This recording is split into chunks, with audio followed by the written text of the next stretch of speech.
La 66ª legislatura de la Cámara de Diputados les da la más cordial bienvenida al foro Por una salud mental, enfrentando fobias y estereotipos, que se lleva a cabo este día en el Palacio Legislativo de San Lázaro. En el presidium de este acto nos acompañan la diputada Giselle Yunuen Arellano Ávila, integrante del Grupo Parlamentario de Morena y promotora de este acto. Muchas gracias, diputada.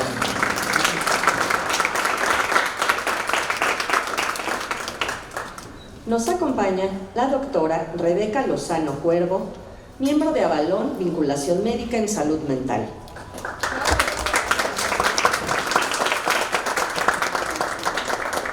El doctor Andrés Vega Rosas, miembro de la Sociedad Mexicana de Salud Mental.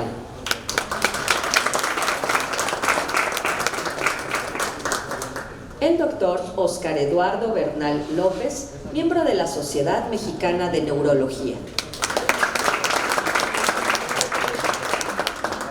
Y el doctor Irving González Ramírez, jefe de la Clínica de Patología Dual del Hospital Fray Bernardino Álvarez.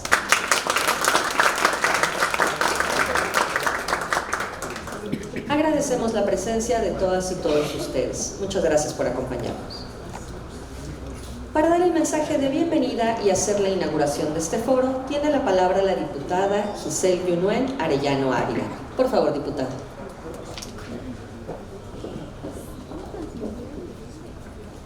Buenas tardes, gracias por venir, por tomarse su tiempo, por dedicarse un momento a ustedes y a sus seres queridos, porque estoy segura que les va a servir mucho toda la información que se van a llevar el día de hoy.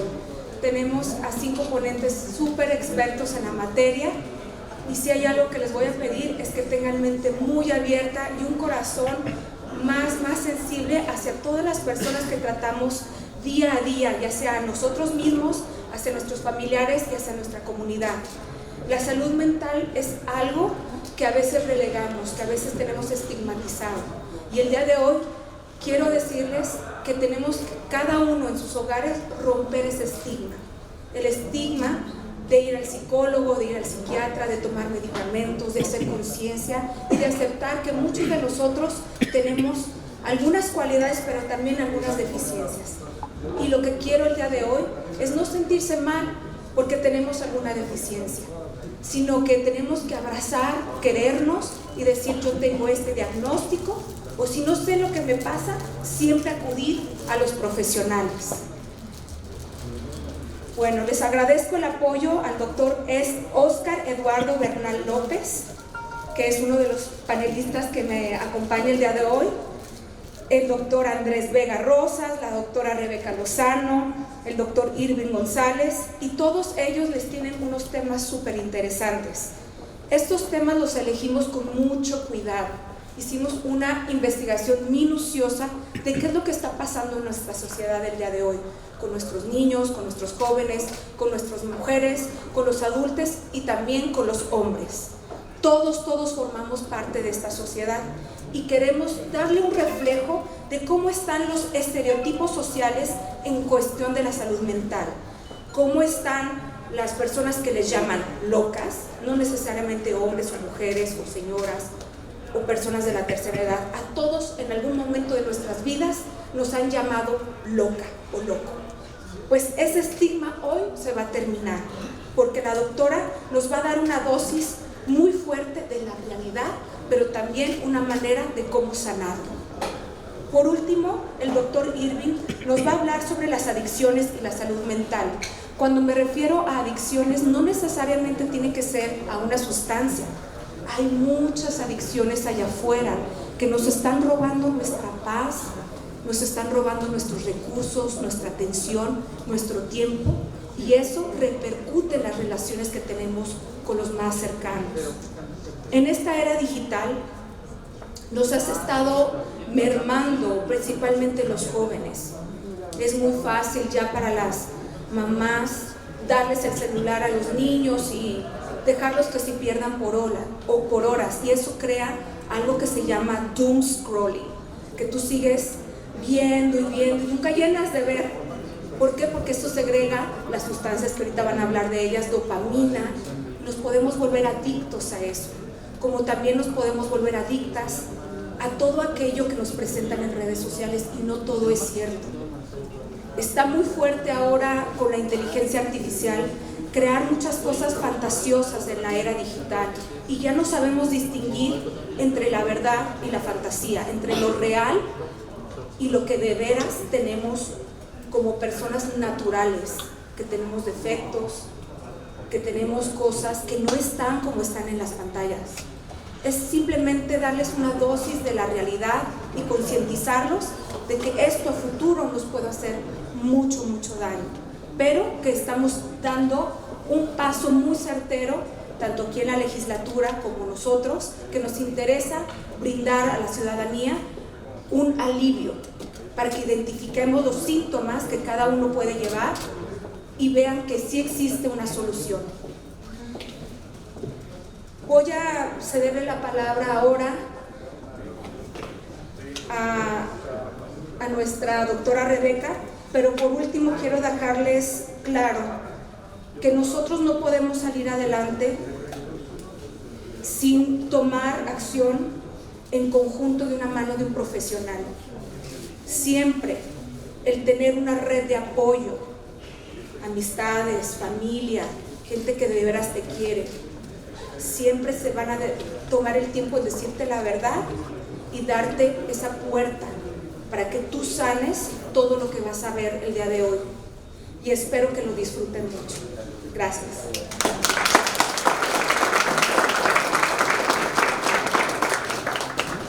Muchas gracias, diputada Arellano. Damos inicio a las ponencias de este foro en materia de salud mental. Iniciaremos con la doctora Rebeca Lozano Cuervo, quien es médico cirujano, egresada del Instituto Tecnológico y de Estudios Superiores de Monterrey. Tiene especialidad en psiquiatría en el Instituto Nacional de Neurología y Neurocirugía, Dr. Manuel Velasco Suárez, y alta especialidad en psiquiatría de enlace en el Instituto Nacional de Ciencias Médicas y Nutrición, Salvador Subirán, y la especialidad en neuropsiquiatría en el Instituto Nacional de Neurología y Neurocirugía, Dr. Manuel Velasco Suárez. Además, es miembro de Avalón Vinculación Médica en Salud Mental y es autora y coautora de artículos de información científica. Con el tema Personas locas, estigma del psicólogo y psiquiatra, dejamos en el uso de la palabra a la doctora Lozano Cuervo. Si es tan amable.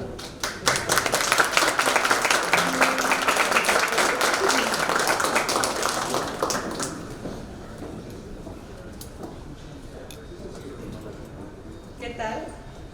Buenas tardes a todos. La verdad es que me siento muy honrada de poder estar aquí en este espacio. Muchísimas gracias por la invitación. Creo que la verdad es una gran oportunidad justo para fomentar el conocimiento y la psicoeducación de estos temas tan relevantes hoy en día. Siempre. Pero hoy en día hay como un gran auge, ¿no? De entrada les pido una disculpa. La verdad es que sí pensé que iba a tener un poco más de tiempo para este tema, pero entonces me iré un poco más rápido, pero espero que lo disfruten mucho. Entonces, bueno, iniciamos, por favor.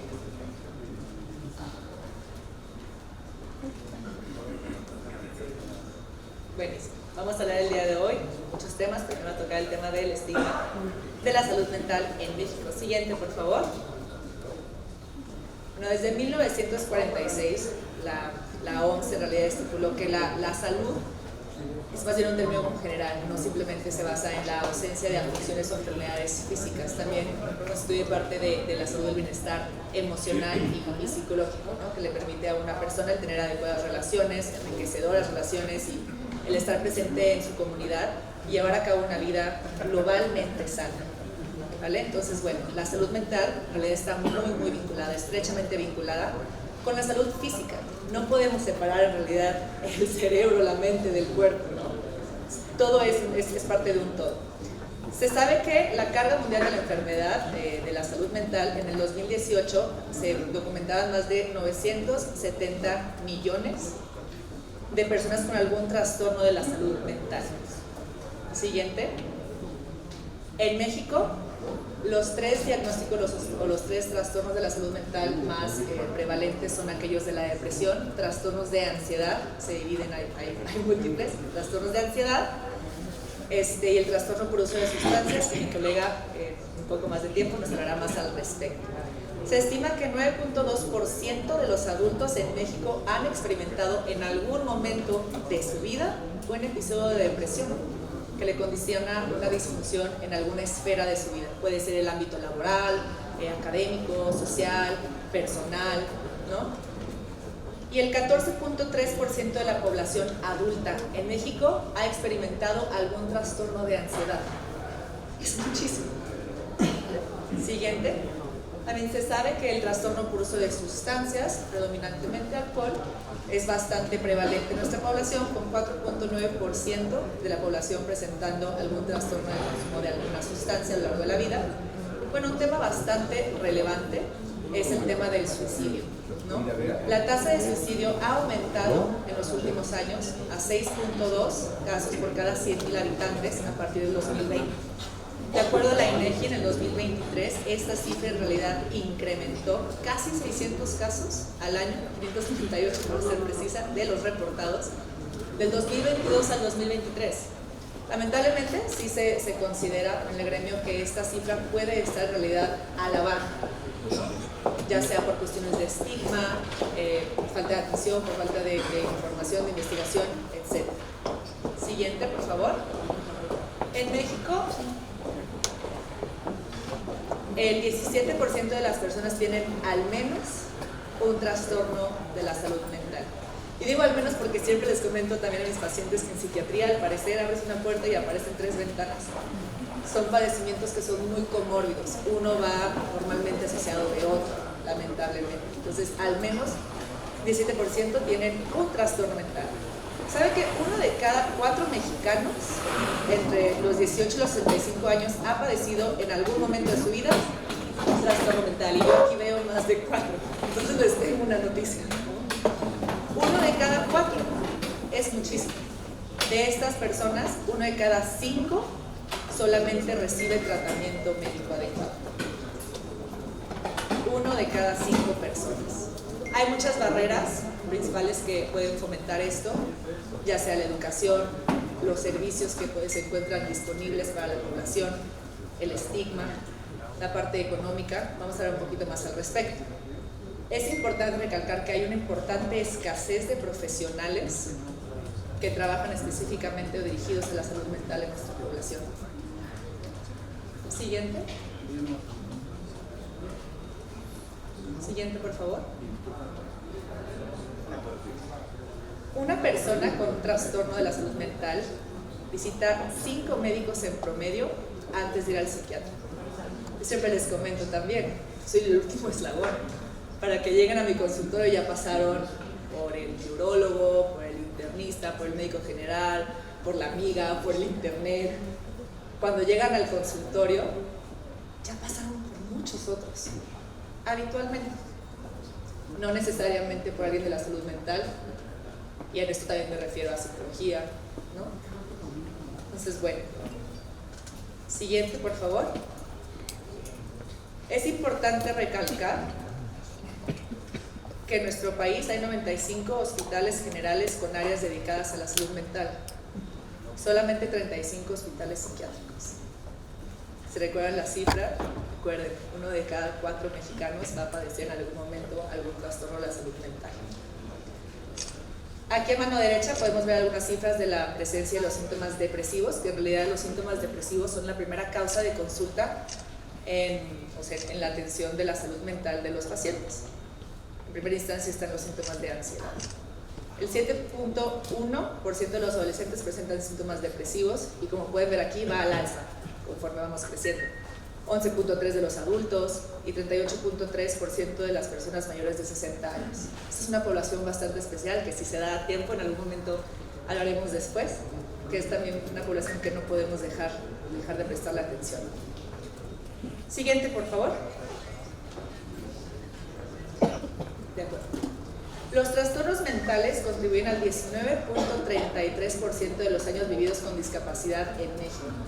Es importante ver que resta calidad de vida. No es un simplemente échale ganas, ¿no? Inténtalo más. Todo está en tu mente. ¿vale? Es importante mencionar que en verdad la persona con trastornos de la salud mental sí presenta deterioro en su calidad de vida en cualquier momento. La salud mental no discrimina por ser niño, adolescente, adulto, profesional de la salud, etc. Siguiente, por favor. Vale. La depresión en México afecta a más de 4.5 millones de personas y es la principal causa de discapacidad en los adultos jóvenes. Es una de las principales causas de muerte en los adolescentes y en el adulto joven. Siguiente, por favor. Vamos a entrar un poco más en esto del estigma. Bueno, en realidad cuando estamos hablando de la salud mental, hablamos de 3 tipos de estigma, ¿vale? Está el estigma social, está el autoestigma y está el estigma por búsqueda de ayuda, de la ayuda profesional. El estigma social, bueno, también es la percepción que todo a tu alrededor, tu núcleo familiar, de amigos, la sociedad en la que vives, cómo te está percibiendo. El autoestigma aparece cuando una persona que ya está experimentando síntomas de salud mental, depresivos, ansiosos, psicóticos, cognitivos, el que sea, está consciente de estos síntomas y de los estereotipos negativos que le están acompañando en su ambiente, y en realidad prefieren callar y no buscar la ayuda necesaria. Y en el autoestigma también se pierde esta claridad y esta confianza en sí mismo y en las creencias. Es una barrera bastante importante que vemos en los pacientes, porque son aquellos que ellos saben que se le están pasando mal, que tienen algunos de estos síntomas, y por este autoestigma no buscan la ayuda o no lo expresan siquiera a su compañero. Y el estigma por búsqueda de ayuda va en relación al estigma social y al autoestigma, ¿no? Es esta situación en donde el paciente puede decir, bueno, es que si voy al psiquiatra es que eso es para locos, eso ya está muy grave, ¿no? Eso ya es mucho. Siguiente, por favor. Vale. Esto me parece bastante importante mencionarlo. Aquí podemos ver la prevalencia y las edades de inicio aproximadamente de algunos de los trastornos de la salud mental. Hay temas de ansiedad, de uso de sustancias, ¿no? De depresión, otros trastornos como el trastorno afectivo bipolar, bueno, y la dependencia de la sustancia. Es bien importante, y a mí me sigue impresionando mucho esta cifra. En México hay 1.1 psiquiatras por cada 100,000 habitantes. 1.1. Yo un poco más. Esta cifra es muy baja, es mucho más baja de lo que la OMS recomienda. Hay 4.4 profesionales de la salud mental, esto incluyendo psiquiatras, psicólogos, psicoterapeutas, trabajadores sociales que están como dirigidos hacia el área de la salud mental, enfermería con especialidad en el paciente psiquiátrico. 4.4 de trabajadores de la salud mental por cada 100,000 habitantes. 4.4. Un tercio trabaja en el sector público. Siguiente, por favor. En donde se atiende la mayor cantidad de estos pacientes. 20% del 1.1 psiquiatras por cada 100,000 habitantes se centralizan y están concentrados en la alcaldía de Benito Juárez, en la Ciudad de México. La verdad es que formo parte de esa estadística. Siguiente, por favor. Siempre les comento también a mis pacientes que los trastornos de la salud mental son mucho de pacientes jóvenes. Claro, hay otros, se va moviendo, no hay absolutos en la medicina ni en la vida. Y normalmente el paciente tarda, esta cifra es bastante amplia, entre 4 y 20 años desde el inicio de los síntomas hasta que llegan físicamente al consultorio de un médico psiquiatra. Son 4 o 20 años de pérdida de calidad de vida, de malestar, de estigma, de normalizar estos síntomas, es que siempre ha sido así. Bueno, pues siempre has tenido algún tema, ¿no? O sea que también hay que tratar de manejarlo. 4 o 20 años desde que empiezan hasta que llegan con el médico. Siguiente, por favor. Aquí podemos ver en esta gráfica un poco de cómo está dividido el número de psiquiatras y psicólogos por entidad federativa en nuestro país, lo que les comentaba, bastante concentrado en Ciudad de México. El verde es psicología y el azul es psiquiatría, ¿vale? Y esto, bueno, pues puede ser por distintas causas, ¿no? Puede ser porque no hay suficientes unidades, ¿no? O tal vez no hay suficientes hospitales, O también está este tema de la psicoeducación, que muchas veces los pacientes no saben que pueden acudir a un psiquiatra o un psicólogo. Siguiente, por favor. Como sabemos, el COVID vino a cambiar mucho de cómo vivimos y cómo empezamos a percibir las cosas. Considero personalmente que el COVID hizo como un boom hacia la salud mental, ¿no? De pronto, muchos estaban buscando la atención. Y claro, nos encierran, todo cambia, no pueden salir, hay muchísimas pérdidas de seres queridos, hay muchísimo estrés, hay incógnita, ¿qué va a pasar? Hay pérdidas, hay enfermedades, tenemos las secuelas, los efectos a largo plazo, persisten y seguimos aprendiendo de esta situación. Y bueno, pues el 27.5% de la población en México reportó incremento en la sensación de depresión, ansiedad, durante y después de la pandemia. Dos más, por favor. Siguiente. Okay. En relación a las iniciativas gubernamentales, bueno, sí se ha propuesto y se ha tenido como objetivo que incrementen los servicios de salud y la disponibilidad de los servicios de salud a la salud mental para reducir también el estigma y mejorar la atención en estos niveles primarios de salud. Niveles de primario es el primer contacto, ¿no?, que tiene el paciente. El paciente rara vez sucede que uno llega a tercer nivel. El primer contacto es el centro de salud, ¿no?, el médico de cabecera, ¿vale? Es ahí donde tenemos que poner bastante esfuerzo para que ahí se detecten de manera oportuna los casos y se inicie ahí el abordaje y el tratamiento. Y en caso de ser necesario, la referencia a centros más especializados. Siguiente. Hay consecuencias económicas y sociales bastante importantes asociadas al estigma en la salud mental que hace que disminuya el hecho de que el paciente pueda llegar a un adecuado especialista, ¿no? Bueno, otra cifra que también es importante mencionar. El 2% del presupuesto de la salud del país está dedicado, enfocado, dirigido hacia la salud mental. La otra encomienda del 5 al 10. Y el 80% de este 2% está destinado al mantenimiento, que funcionen de manera adecuada, los hospitales psiquiátricos. Esto deja bastante desprotegido las áreas de atención primaria, centros de salud, otras clínicas, hospitales generales, ¿no? Entonces, ahí es donde podemos captar la mayoría de los casos, donde podemos hacer la diferencia entre llevar un par de semanas, meses con el malestar a años. Siguiente, por favor. Y una más.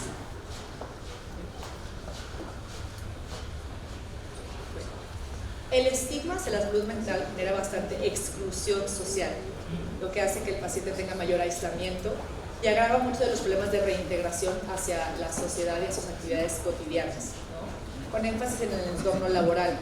En ocasiones puede ser complicado para que el paciente, si presenta los síntomas desde una edad más joven, pueda llegar a esta parte de su vida laboral y si tiene algunos de los padecimientos, estuvo hospitalizado y de acuerdo a la severidad, en muchas ocasiones se les puede dificultar la reinserción a la sociedad o sus actividades cotidianas. Entre los adolescentes, más del 70% de los adolescentes con trastornos de la salud mental no buscan atención médica.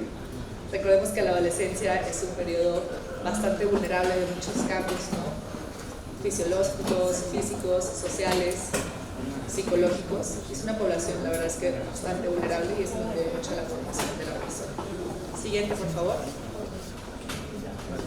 El estigma de la salud mental puede ser una barrera muy importante que impida que las personas busquen el tratamiento, incluso la asesoría. Esto puede hacer que la persona, si es que ya llega con la persona del profesional, incluso puede haber una mala conexión, un mal rapport, mala comunicación con el profesional, puede tener un mal apego al tratamiento, al seguimiento de las consultas. Y esto también puede repercutir en su pronóstico, en el tiempo de revisión, si tiene recaídas. La falta de tratamiento oportuno y adecuado para personas de los trastornos, con trastornos mentales puede también condicionar muchas consecuencias a largo plazo. Hay cambios físicos también que se pueden observar a nivel anatómico del sistema nervioso central de una persona con depresión de años de evolución crónico ya que no estuvo en tratamiento. Se puede llegar a ver cambios que que puede condicionar distintas consecuencias, ¿no? Siguiente. Bueno, pues ¿qué creencias hay detrás del estigma de la salud mental? Si les dijera todo lo que yo he escuchado, e incluso quizás al principio de mi carrera, quizás también pequé de algunos de ellos, ¿no? He escuchado también que las personas dicen que la depresión es un signo de debilidad, que es contagioso, que son personas peligrosas, violentas, que es porque ellos quieren, que es parte de su culpa, que son impredecibles. Siguiente. La población masculina se ve más afectada que las mujeres. Los hombres latinos con depresión experimentan niveles más altos de estigma que las mujeres latinas con depresión. Es más frecuente que la mujer llegue por decisión propia al consultorio a atenderse que el hombre. Y mucho también va ahí por parte del estigma social, el autoestigma y el estigma para buscar ayuda, de lo que comentábamos. Siguiente, por favor. Hay distintos factores protectores y factores de riesgo que involucran también el tema del estigma en la salud mental. Por ejemplo, es protector ser mujer, esto es lo que comentábamos previamente. Un mayor nivel de educación es también un factor protector, se asocia mucho a este tema de la psicoeducación, que el paciente esté expuesto a estos temas. Y el conocimiento también de los temas de la salud mental. Factores de riesgo es la edad, las personas mayores tienen más estigma de la salud mental. Hemos estado viendo como este cambio con las generaciones más nuevas ya están como más abiertas a la psicoeducación y están más en contacto con todos los temas de la salud mental, entre que redes y todo, ¿no? El ser hombre, como mencionamos, es un factor de riesgo. Y bueno, la importancia de la religión. A ver, quiero comentar algo en el tema de psiquiatría. Es muy importante siempre tomar en consideración las creencias socioculturales y religiosas de cada paciente para poder llegar a un adecuado diagnóstico, ¿no? Pero en muchas ocasiones puede estar medio de doble filo. En ocasiones, por la misma religión, es protectora para algunas situaciones como por ejemplo el suicidio consumado, los intentos suicidas, puede ser bastante protector. Y también puede ser un factor de riesgo. Siguiente, por favor. Solo para concluir, siguiente. Así que me tiene que ir un poco más rápido. Quiero hablar simplemente algo del MHGAP, que por siglas en inglés es un proyecto de la OMS que propone el acercar este tratamiento o estos servicios de tratamiento a la población, sobre todo en el área primaria, que es lo de primer contacto, ¿no?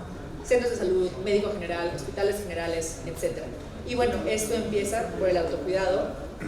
Proponen también que sea el simplemente hablar de los temas con quien esté al lado de ti, en familia, en casa, poner o ampliar los programas de educación en las escuelas, ¿no? Que la gente esté psicoeducada, poner también, por ejemplo, en las escuelas, en los trabajos, etcétera, la disponibilidad de servicios de psicología, de psicoterapia, de psiquiatría, para que el paciente pueda estar más sensibilizado y disminuir el estigma acerca de los padecimientos de la salud mental. Creo que una de las principales cosas para poder combatir, siguiente, el estigma de la salud mental, es hablar de ello, ¿no? Me gustaría seguir con este tema por horas, pero bueno, tengo que dar la palabra a mis colegas. Muchísimas gracias por esta oportunidad. Cualquier cosa estoy a sus órdenes.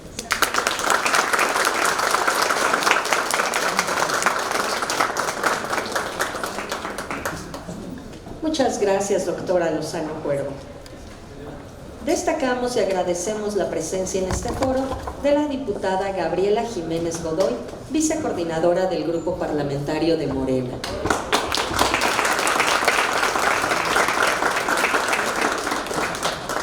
Y del diputado Arturo Ávila Anaya, vocero del Grupo Parlamentario de Morena. Muchas gracias por acompañarnos. Nuestro siguiente ponente es el doctor Andrés Vega Rosas, quien es médico cirujano y maestro en ciencias con especialidad en neurobiología por la UNAM, colaborador del Instituto Nacional de Psiquiatría Ramón de la Fuente y miembro de la Sociedad Mexicana de Salud Mental. Ha recibido distinciones como la medalla Dr. Gustavo Vaz Prada por la UNAM, así como menciones honoríficas por la Secretaría de Salud Federal. Para presentarnos la ponencia Estereotipos sociales y salud mental, tiene el uso de la palabra el doctor Vega Rosas. Si es tan amable.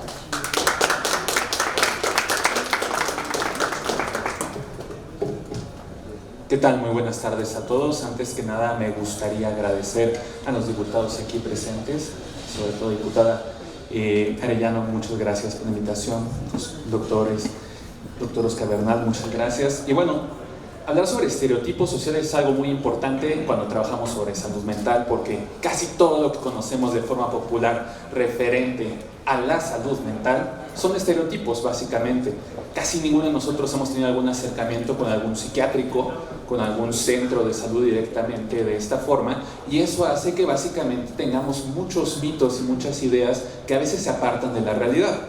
Y justamente hablar de este tipo de tópicos en un lugar como este hace la diferencia en que la salud mental deje de ser un privilegio, como muchas veces lo es, y que se convierta en la realidad del día a día, en los derechos de cada uno de los ciudadanos. Así que, siguiente por favor. Cuando nosotros hablamos de estereotipos hay que recordar que son básicamente constructos sociales, culturales, que nosotros vamos realizando y vamos armando a partir de las cosas que nosotros vamos conociendo, a partir de las cosas que nosotros vamos experimentando. Y tenemos aquí esta primera imagen de que si alguna vez han convivido con algún extranjero o han ido al aeropuerto de Cancún, el principal estereotipo que tenemos de los mexicanos es justamente una persona que tiene un sombrero, un zarape y está dormido en la sombra de una cactácea, ¿verdad? Ese es el estereotipo con el cual muchas personas en el extranjero nos tienen. Es más, algunos creen que todavía nos vestimos como en la época revolucionaria, y no estamos más que lejos de este tipo de circunstancias cuando platicamos, por ejemplo, sobre temas de salud mental.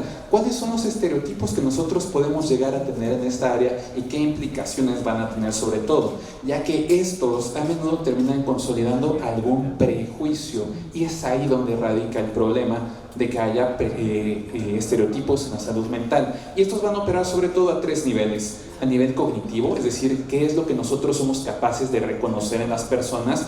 Como vemos un sombrero y decimos, claro, México, ¿no? A nivel afectivo, ¿no? Decimos, bueno, traigo buenos recuerdos de cuando conocí ciertos lugares, entonces empiezan a evocar memorias, llamémoslas así, positivas, o por lo contrario, negativas. Y a partir de esta esfera lleva a la actitud que nosotros podamos tener. ¿Qué conductas terminamos desarrollando a partir de este estereotipo? ¿Buscamos a la persona formar parte de su comunidad, o por lo contrario, nos alejamos, lo rechazamos y pensamos cosas negativas? Siguiente, por favor. Entonces, puntualmente, cuando hablamos de la salud mental, el estereotipo conduce pues a que se generen actitudes y actos que muchas veces son discriminatorios por el rechazo o la omisión hacia las personas que tienen alguna forma de un problema de salud mental. Y encontramos que, justo como comentaba la compañera, pensamos que eventualmente pueden ser peligrosos, ¿no? Cuando hablamos de esquizofrenia, diferentes formas de trastorno bipolar o de cuadros psicóticos, nos da muchísimo miedo como sociedad, porque pensamos que estas personas pueden llegar a efectuar algún acto negativo contra nosotros o contra nuestro bienestar. Consideramos de forma regular que alguien que tiene un problema de salud mental, sobre todo depresión, es una persona que es débil, al menos débil emocionalmente, que es inútil, que no sirve para nada. Y por ejemplo, si tenemos alguna de estas condiciones y pedimos trabajo en algún lugar, muy probablemente nos van a rechazar por considerar que no somos aptos para realizar este tipo de tareas o de funciones. Y finalmente esto nos lleva al internalizamiento de estas ideas y que nosotros mismos caigamos en un autoestigma de decir, tal vez yo no valgo para nada, no soy suficiente para diferentes cosas, no soy valioso, no soy digno, y entonces ni siquiera buscamos ayuda porque no lo llegamos a merecer dentro de esta idea. ¿Y qué creen? El autoestigma está presente en al menos el 40% de las personas que tienen algún problema de salud mental, y eso hace que haya todavía más brecha para que no busquemos ayuda en esta área y que se perpetúe el problema. Siguiente, por favor. Aquí tenemos una gráfica muy bonita que acaba de publicar la CONASAMA sobre salud mental y adicciones, nuestro observatorio que tenemos aquí en México. En la figura 1 nosotros podemos ver, no necesitamos ver todas las barritas y todas las letras, pero quiero que vean como lo gigante que es la segunda barrita, que es qué tanto los mexicanos buscamos ayuda en salud mental. La primera, que es mediana, es por depresión. Como bien decía la doctora, es el más importante y sobre todo el más prevalente de los problemas de salud mental. Pero la segunda barrita, que es la más grande de todas, es la ansiedad. Y resultaría aparentemente paradójico que aunque tenemos más depresión los mexicanos, no buscamos tanto ayuda para ella, porque tenemos este estigma de que los hombres, los machos mexicanos, pues somos fuertes, no lloramos y pues menos podemos vernos debilitados por este tipo de circunstancias. Y en la segunda figura del lado izquierdo pueden ver en color rojo, rosado, que tanto las mujeres buscan atención en comparación con los hombres por diferentes cosas. Y quiero que vean cómo el 80%, que es la barrita de más abajo, es por depresión. ¿El 80% de las personas deprimidas en México son mujeres? Seguramente no. ¿Por qué el 80% de las mujeres sí buscan ayuda y el 20% de los hombres no? Aquí tenemos un problema muy crítico, porque esto va a desenvolverse en que el mexicano no sabe cómo se siente, no es capaz de reconocer sus emociones, por lo tanto no las gestiona. ¿Y cómo sacamos los hombres la tristeza? A través de enojo, de ira. Encontramos un montón de violencia dentro de nuestras familias y nos encanta automedicarnos. ¿Y cómo nos automedicamos los hombres mexicanos? Con una cervecita el viernes. El compañero lo sabe perfectamente, ¿verdad? Siguiente, por favor.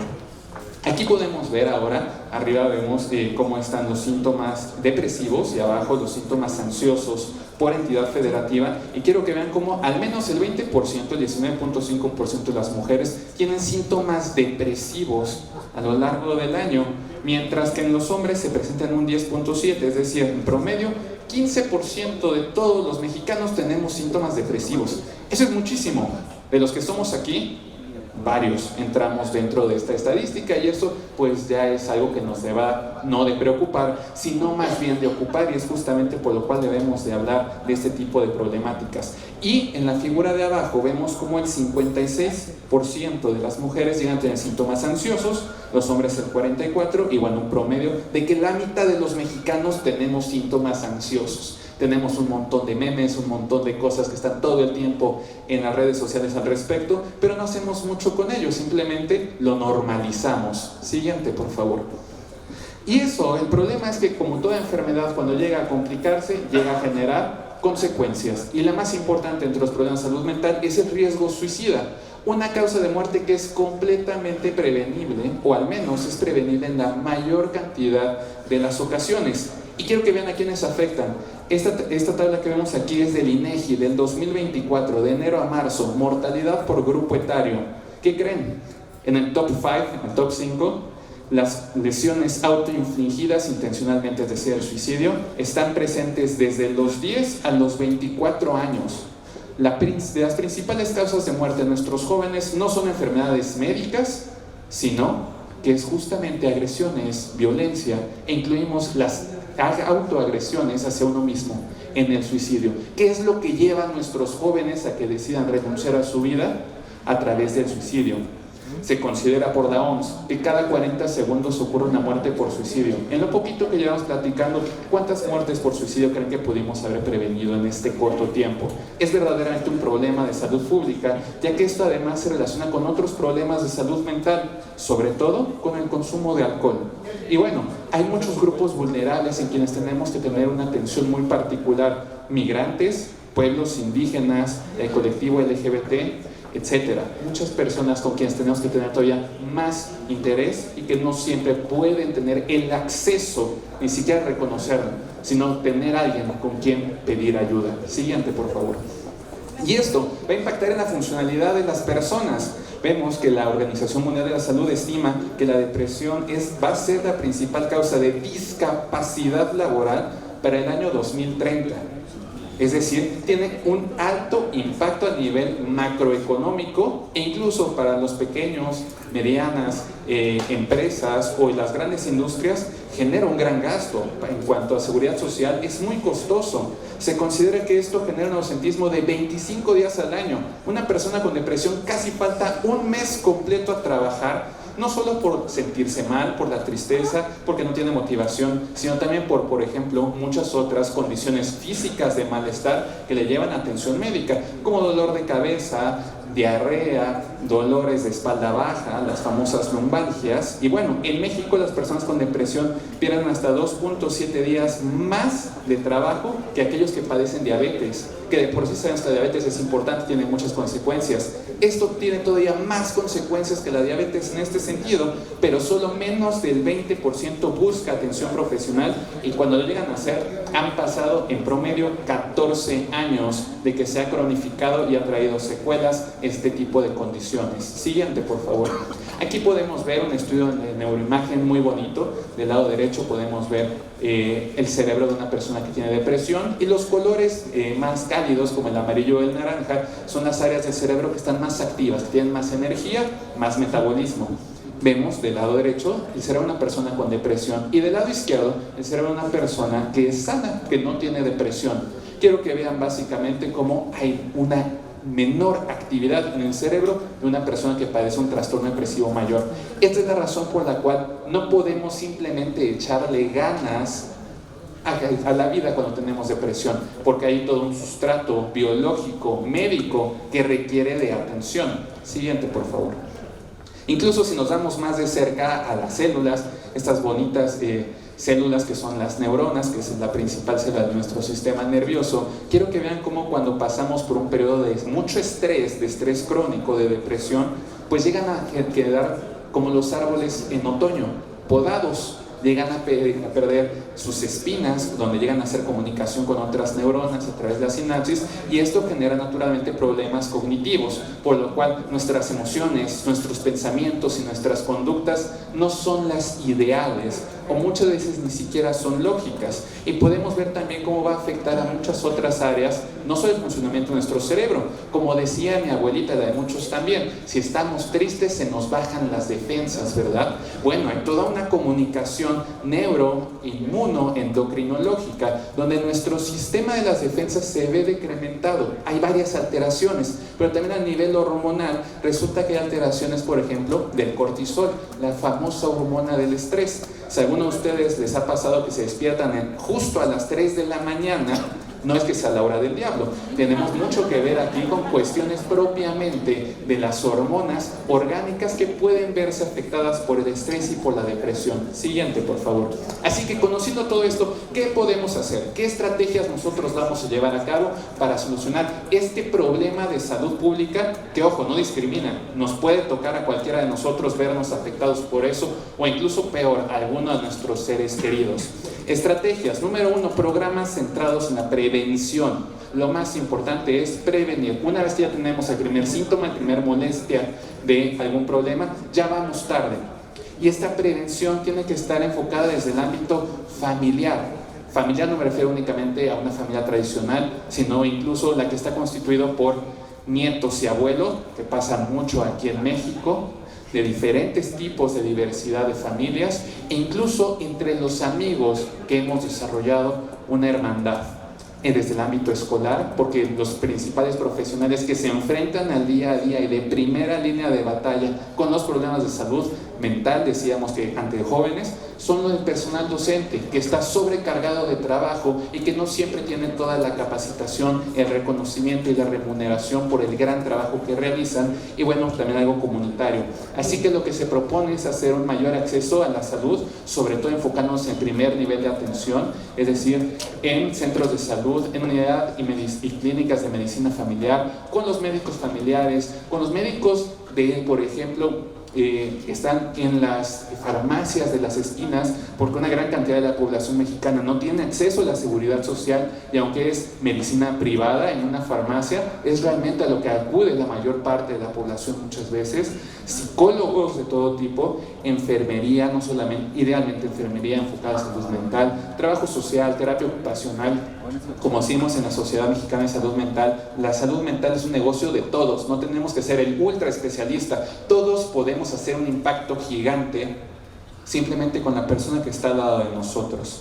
Intervenciones individuales, hay que normalizar y hay que fomentar la psicoterapia, que sea accesible para todo el mundo, y también hacer intervenciones comunitarias con estrategias de apoyo, de contención, de psicoeducación, de entrenamiento para modular eventuales crisis. Siguiente, por favor.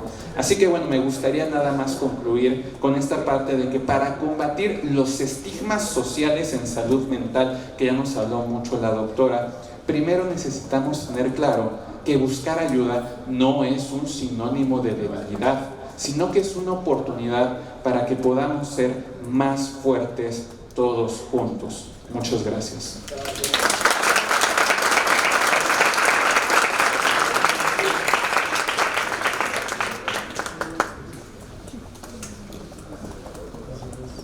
Muchas gracias, doctor Vega. Continuaremos con la ponencia Era Digital y su influencia en la salud mental, a cargo del doctor Óscar Eduardo Bernal López, quien es médico egresado de la Escuela Latinoamericana de Medicina de La Habana, Cuba, especialista en neurología clínica por parte de la Universidad Nacional Autónoma de México, con sede en el Centro Médico Nacional La Raza, miembro de la Sociedad Mexicana de Neurología, ACE, profesor de la licenciatura de Psicología y Neurociencias de la Universidad Emiliano Zapata de Monterrey, Nuevo León, y colaborador del Centro de Neurociencias de la misma universidad. Actualmente es residente de la subespecialidad en Neurofisiología Clínica en el Instituto Nacional de Ciencias Médicas y Nutrición Salvador Subirán, y es colaborador de artículos científicos en revistas internacionales. Doctor Bernal López, tiene usted el uso de la voz.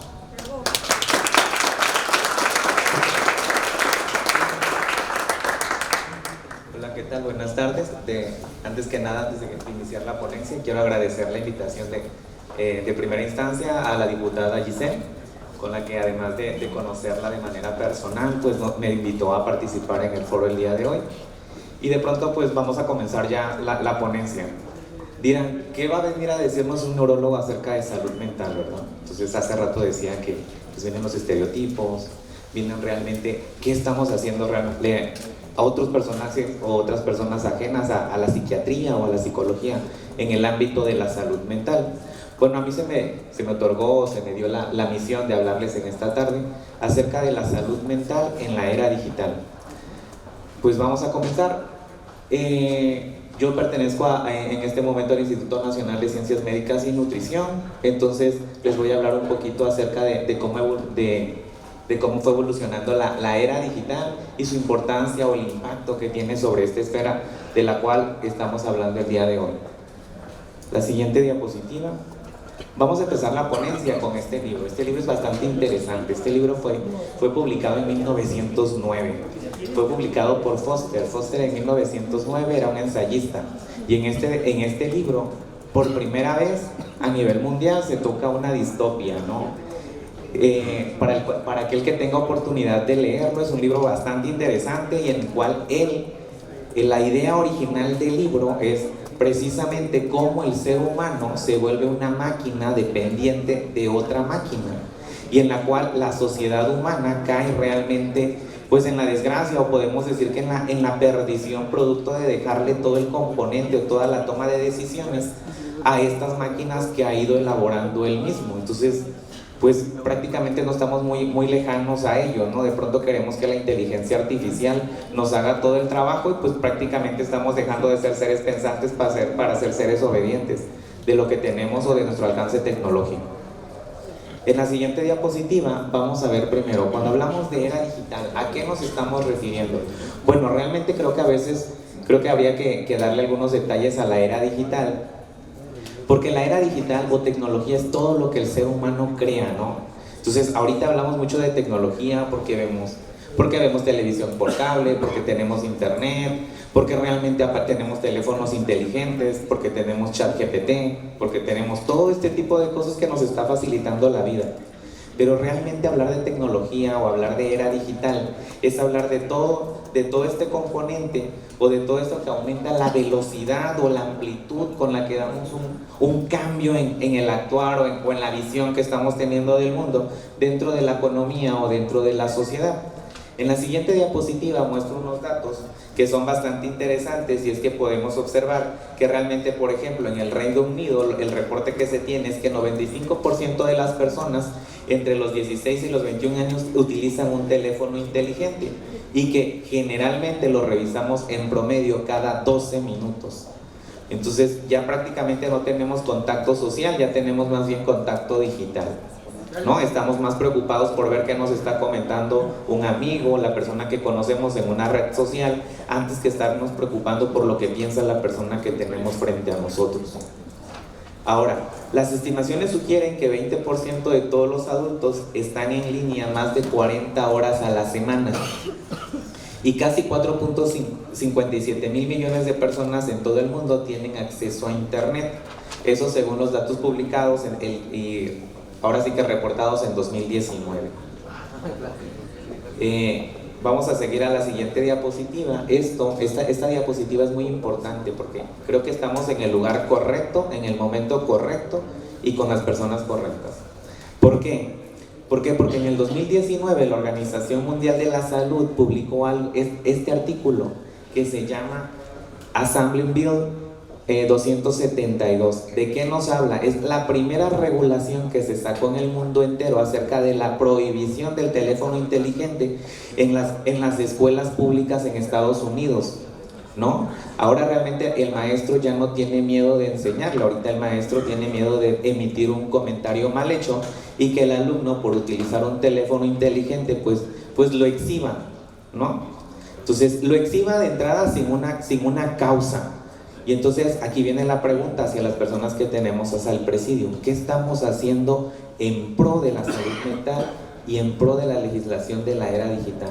¿Realmente México está preparado para enfrentarse a este tipo de cambio?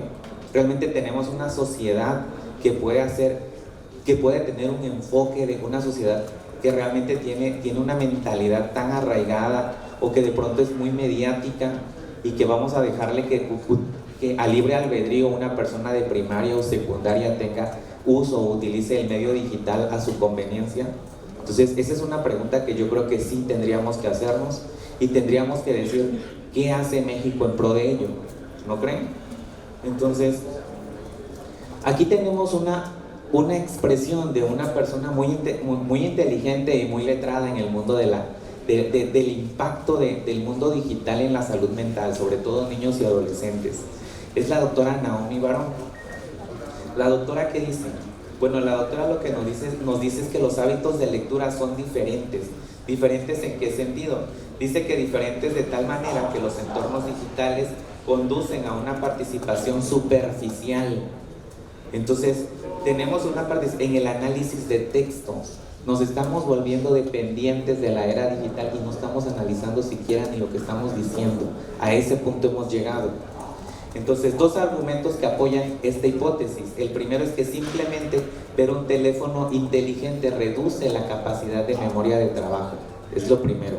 Y segundo, es que conduce a una disminución en el resto de tareas. Entonces, ¿de qué tipo de tareas? Pues de las tareas que nos hace diferentes de los animales, las tareas cognitivas. Entonces, esto es curioso. Vamos a pasar a la siguiente diapositiva. Y esto es algo que por ahí ahorita no está una persona que pertenece al grupo legislativo de esta bancada, pero que también le gusta hablar mucho de este tema de plasticidad cortical. Entonces, el tema de plasticidad cortical, ¿a qué nos referimos con esto? Pues plástico prácticamente es moldeable, ¿no? ¿Cómo podemos moldear? ¿Cómo podemos cambiar la estructura cerebral con base a las habilidades que desarrollamos? Por ejemplo, tenemos una persona que toca la guitarra, tenemos una persona que toca el violín, o que utiliza los dedos precisamente para expresarnos ese arte que ellos tienen. Bueno, eso está más que demostrado en el mundo de la neurología y en el mundo de las neurociencias, que a mayor desarrollo de la capacidad táctil de las manos de las personas, pues esa parte en la corteza cerebral pues va a tener una mayor representación. Entonces, ¿qué va a pasar a medida? La pregunta aquí del millón es, si antes el ser humano utilizaba eso que nos hace pues diferentes, ¿no? Esa oponencia del pulgar, y que utilizamos esta famosa pinza fina, y que de pronto utilizamos esta destreza para facilitarnos la vida. Entonces ahorita ya no la estamos utilizando realmente para eso, más bien la estamos utilizando para desplazar la pantalla táctil de un teléfono inteligente. Entonces eso es bastante curioso. Y aquí este es un artículo, de pronto a lo mejor no era como el enfoque que debía dar, pero este es un artículo publicado en una de las revistas pues de más impacto en el mundo médico, es del JAMA. Entonces, del JAMA Pediatrics, donde ven realmente la asociación entre el uso del medio digital y la integridad de la sustancia gris. En pocas vamos a ser un tanto escuetos en la explicación de lo que vemos, pero realmente lo que estamos viendo es una resonancia magnética ahí con un enfoque más funcional, con un tensor de difusión por imagen. Y lo que nos quiere mostrar en este artículo los autores que lo realizaron fue prácticamente cómo ha cambiado algunas áreas de la cognición de los niños, sobre todo al utilizar el medio digital. Y es lo que nos dicen. La conclusión final de este artículo es preocupante que el uso temprano y extenso de las pantallas en los niños a edad preescolar pueda tener influencias dramáticas en el área lingüística, como lo demuestra esta resonancia. A lo mejor algunos de los asistentes tienen que ver con el ámbito médico, pero algunos otros no. Pero realmente lo que nos muestran aquí es cómo las áreas del lenguaje han ido menguando a medida que nosotros somos más dependientes del mundo digital y dejamos de utilizar la comunicación a través del habla. Entonces, la diputada Giselle, cuando se formaba justo este foro, me comentaba que ella quería conocer qué impacto tiene el videojuego, ¿no? De pronto hay mucha gente que juega por aquí videojuegos de misiones militares, que invade países, y se dan cuenta casi todos los videojuegos que vienen de los Estados Unidos curiosamente tienen como el oponente a un árabe, curioso. Entonces, o realmente a cualquier otro que no tenga las características de ese mundo, de ese primer mundo americano, ¿no? Entonces, y la diputada me decía, ¿qué pasa con los niños que juegan videojuegos? Que durante el juego hacen retos, utilizan pistolas, ¿no? Hacen misiones, y la misión de lo que se trata es, curiosamente, de destruir al oponente, ¿no? Destruirlo hasta el último, hasta no dejar rastro. Entonces, bueno, este es un artículo donde se hizo, es un metaanálisis, la capacidad que tiene. Entonces es bastante pesada en el mundo de la ciencia, pues es de lo que nosotros utilizamos con más fuerza como para obtener alguna conclusión. Y entonces es el efecto de los juegos violentos, qué impacto tiene en la salud mental de nuestros niños y de nuestros adolescentes. Bueno, pues en pocas palabras, la exposición a videojuegos violentos, de pronto hay gente que está a favor, de pronto hay gente que está en contra. Eso habría que dejarlo en tela de juicio, porque no hay que dejar por un lado que toda la industria que está detrás del mundo de los videojuegos, entonces pues decir que son muy sanos, pues, o decir que son malos, por el contrario, pues sería pues una pérdida total.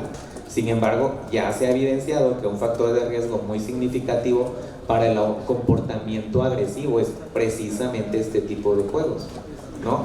Y que entonces, ¿qué otra consecuencia nos trae? Pues de entrada, si se trata de destruir al oponente, pues genera que se desarrolle poca empatía hacia la otra persona.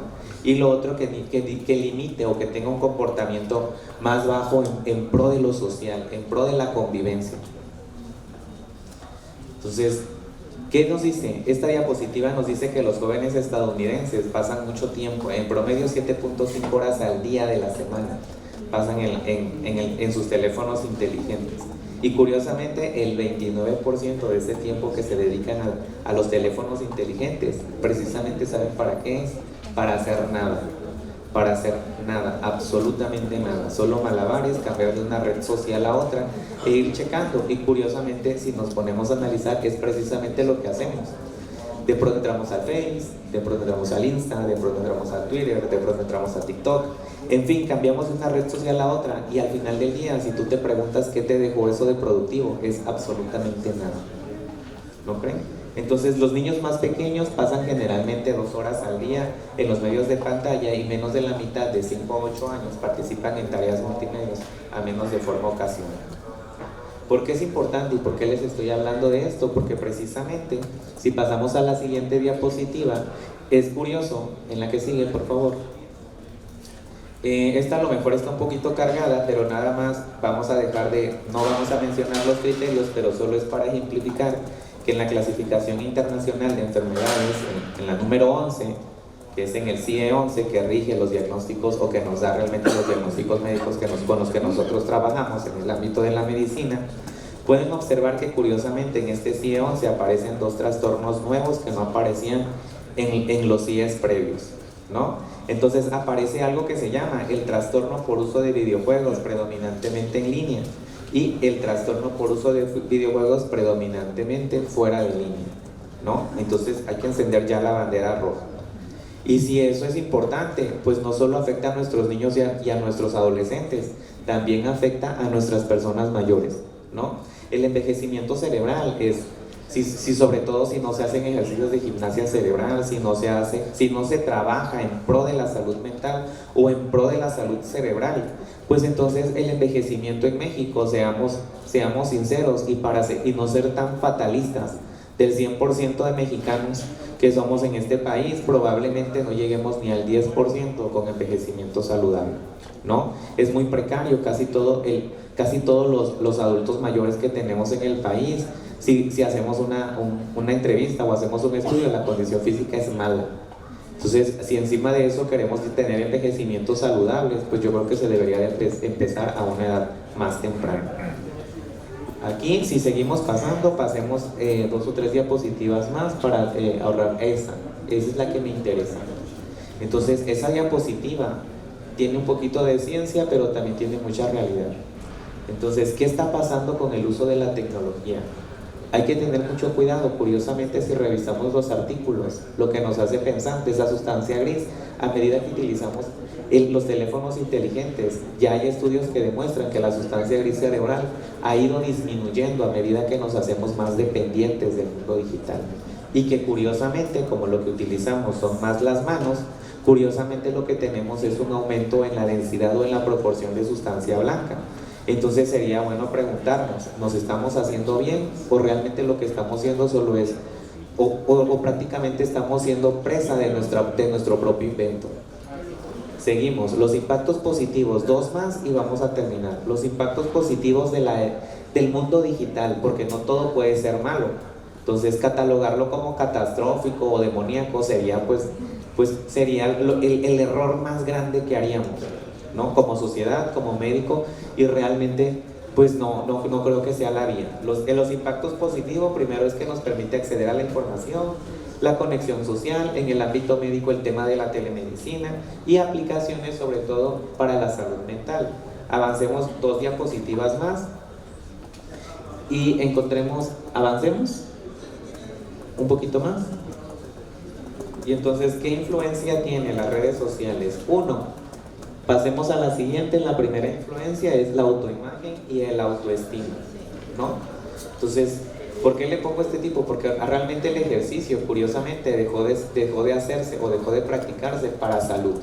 Y el ejercicio se ha vuelto realmente un tema que realmente ahorita lo hacemos ya no por salud, sino realmente para competir, ¿no?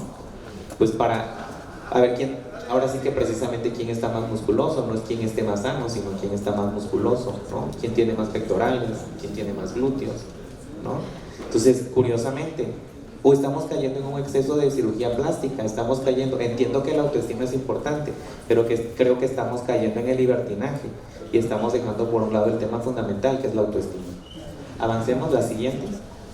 La dieta digital, ese término es curioso y es muy importante. No lo había escuchado hasta precisamente cuando empecé a revisar este tema. Yo creo que eso es importante, la dieta digital. ¿De qué se trata? Precisamente de nosotros mismos regalarnos tiempo y dejar a un lado los teléfonos inteligentes, a dejar a un lado el tema del internet y a dedicarnos a pasar más tiempo con nuestra familia. Creo que eso nunca nos hizo daño como sociedad y no nos vendría mal retomarlo. Pasemos a la siguiente diapositiva, estrategias. Estas son las estrategias que encontré que nos pueden ayudar en el tema de salud mental y la era digital. Establecer límites de tiempo, utilizar herramientas de gestión del tiempo, fomentar la autoconciencia porque nosotros mismos somos los dueños del mismo, participar en actividades sin tecnología y fomentar interacciones cara a cara. Entonces, ya para concluir, en la última diapositiva, pues precisamente la era digital ha generado cambios en la plasticidad neuronal. Y la otra conclusión es que no está claro hasta qué punto la era digital ha cambiado la cognición humana.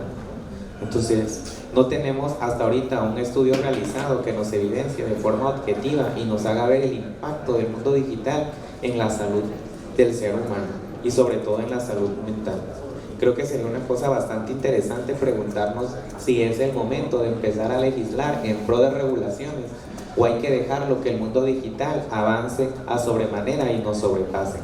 Creo que sería una pregunta bastante interesante a responder y que cabría, y que yo creo que independientemente de estar en este lugar, creo que en cada una de nuestras casas habría que preguntarnos si lo estamos haciendo bien o realmente lo que estamos haciendo es hacernos dependiente de todo el invento que el ser humano ha tenido hasta este momento. Bueno, realmente concluyo, fue un honor estar con ustedes en la tarde del día de hoy y pues fue todo por mi parte.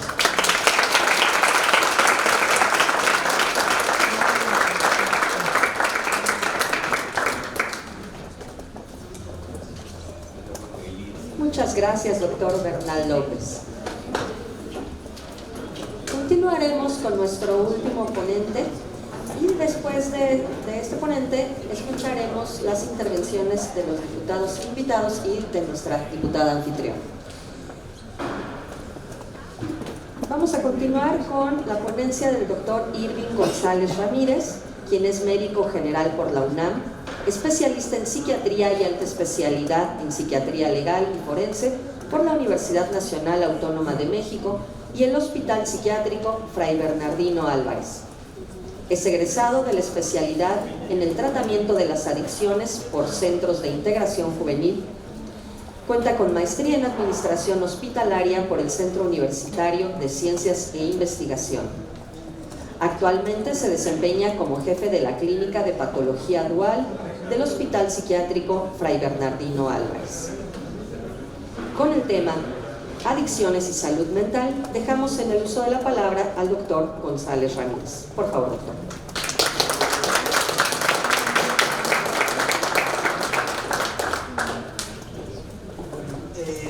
Antes que nada, agradezco que me permitan la palabra. Muy agradecido con la diputada Gisela Arellano que me permita llevar esta información a las demás personas. Entiendo que muchos nos estamos sensibilizando acerca de la salud mental y uno de los temas más importantes que creo está siendo uno de los problemas es las adicciones. Primero vamos a hablar, podemos pasar a la siguiente por favor. Primero, hacer un preámbulo. El 10 de octubre es el Día Mundial de la Salud Mental, ¿no? Y yo creo que aquí algo que es importante es definir por qué el 10 de octubre se definió como una fecha tan importante que debemos de dedicar un día para promover y generar conciencia acerca de que se tiene que generar un cambio duradero y acciones interinstitucionales, no solamente desde el ámbito médico, ¿no? Sino también se tiene que unir a la comunidad para empezar a hacer diferentes o a evidenciar los problemas de la salud mental, no solo a nivel mundial, sino a nivel México. Primero vamos a definir qué es salud mental, ¿no? La salud mental es un estado de bienestar biopsicosocial y en consonancia con el ambiente y la sociedad, que permite al individuo hacer frente a los momentos de estrés de la vida. ¿Y a qué nos referimos con esto? Algo que es importante es que durante toda la vida vamos a vivir diferentes situaciones que nos van a generar estrés, ya sea en la vida, en el trabajo, con la familia, con la pareja. Lo adecuado no es que desaparezcan estas situaciones de estrés, sino aprender a afrontarlas de manera adecuada y a partir de ello entender de la vivencia y desarrollar habilidades y finalmente aprender de la experiencia que estamos teniendo día a día para participar adecuadamente y de manera integral con nuestro entorno.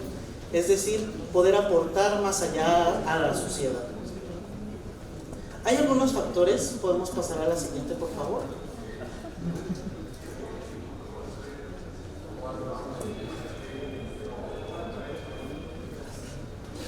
Pasamos a la siguiente.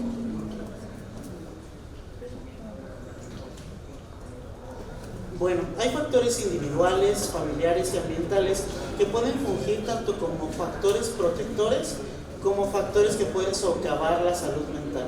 Y dentro de ellos puede estar la situación económica, como la pobreza, la violencia, que es algo que ha estado mermando la actividad de muchas sociedades, la discapacidad, la desigualdad, la vulnerabilidad y, como hemos visto, la falta de información o la información que no se proporciona de manera adecuada. ¿A qué nos referimos? Creo que actualmente, y algo que nos comentaba el doctor Oscar Bernal, El acceso al internet y el acceso a la información creo que ha sido cada vez mayor. Creo que cada vez estamos más embebidos en diferente información y algunas veces no hay el filtro adecuado para esta información que estamos recibiendo. Algunas veces nos metemos a TikTok y encontramos personas que nos dicen que tengo un padecimiento, que tengo un trastorno. Y no quiere decir que no lo tengan, sino algunas veces la información que se proporciona no tiene filtros. Algunas veces acudir con un médico especialista que me ofrezca la información adecuada.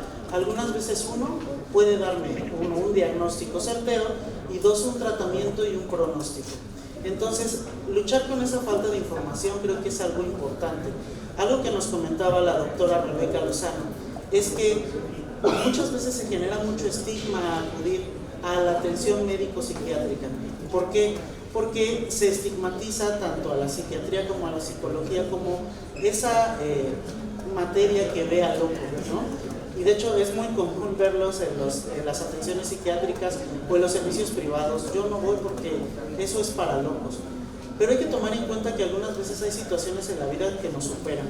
Y algunas veces eso nos está afectando en nuestro rendimiento académico, en nuestro rendimiento laboral, en nuestra situación de familia, en nuestra situación de pareja. Ya no estamos rindiendo de manera adecuada. Y esto lo que puede hacer es que perdamos trabajo, perdamos una situación laboral, perdamos una situación académica, perdamos el semestre. Yo creo que lo adecuado es hacer entender a los usuarios de estos servicios que algunas veces hay cosas que se nos salen de las manos y que requerimos algunas veces de alguna atención o de algún profesional que esté sensibilizado hacia ese tema. Pasamos a la siguiente, por favor. Que no está.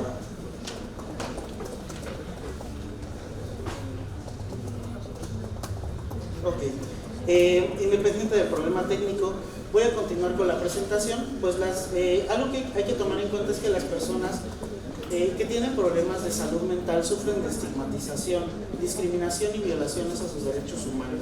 Entonces, yo creo que es un tema relevante y ponerlo sobre la mesa, que no por sufrir un padecimiento de psiquiatría o sufrir una situación de salud mental se tenga que tener alguna medida diferente a la que se puede realizar con algún padecimiento médico, ¿no? Con algún padecimiento quirúrgico. Yo creo que quien no tiene adecuada salud mental, pues no tiene salud, ¿no? Yo creo que es parte importante tomar en cuenta que si bien no es algo tácito, no es algo que pueda ser tangible, sí es algo que en algún momento merma nuestra capacidad o merma nuestra actividad, ya sea laboral, académica o social. Vamos a hablar un poco del panorama en México. Me gustaría que hubiera... ya está funcionando, bendito sea.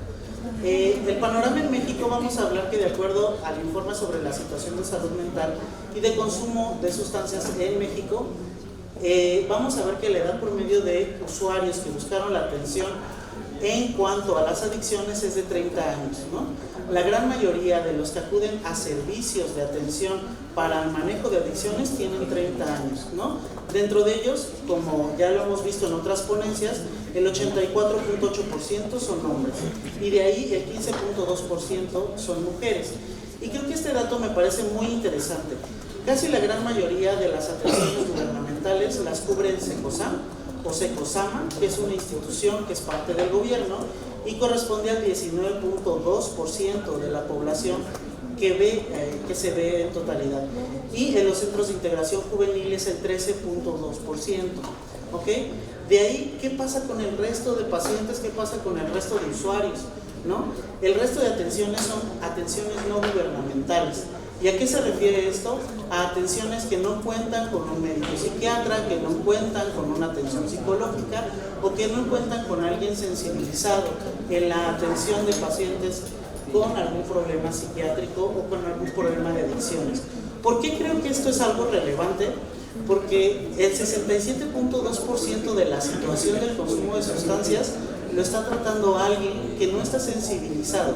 Y no digo que no tenga la capacidad. Algunas veces muchos de estos son los mentados padrinos. Yo creo que todos hemos visto en el TikTok cómo se puso muy de moda esto de la patrulla espiritual, ¿no? Más sin embargo, digo, si bien estos que en algún momento pueden caer en esto del meme, pueden caer en esto del chiste. Lo cierto es que si bien está haciendo un acto, tal vez no está teniendo la información adecuada.